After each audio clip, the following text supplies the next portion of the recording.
Buonasera. Sono sempre stati burrascosi i rapporti tra l'ingegner Giovanni Iannacopoulos e il direttore generale della ULSS 7 Carlo Bramezza. Sono rapporti personali tra due protagonisti di un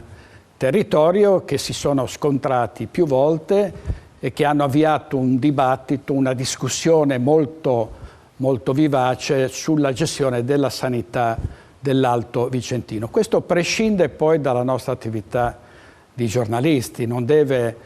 ripercuotersi sulla qualità della nostra informazione, che è sempre a 360 gradi su tutte le USL per vedere quel che va bene e quel che va male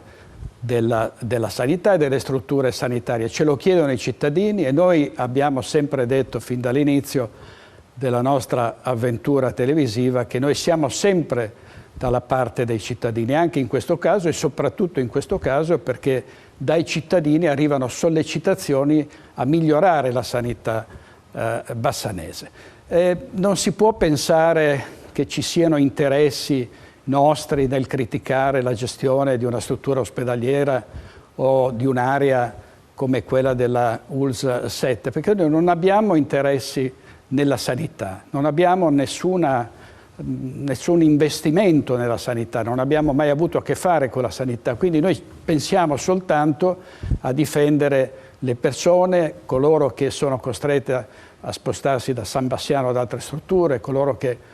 prenotano una visita e la vedono rimandata, la vedono fissata dopo mesi e mesi e a volte non ricevono nemmeno risposte. Questo è quello che è il nostro compito e quello che noi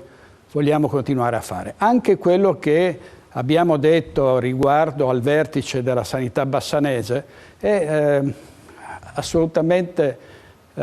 fondato su notizie che sono state verificate, con fonti attendibili, con tutto quello che noi facciamo normalmente perché l'informazione sia garantita, sia un'informazione di qualità. Quindi noi continueremo su questa strada, non è che ci possiamo fermare rispetto a una vicenda che riguarda due persone che hanno avuto motivo di non andare d'accordo e di scontrarsi più volte. Andiamo avanti perché questo è il nostro dovere, è il diritto dovere dell'informazione e soprattutto della cosiddetta libertà di stampa che bisogna dimostrare con i fatti e non solo con le parole.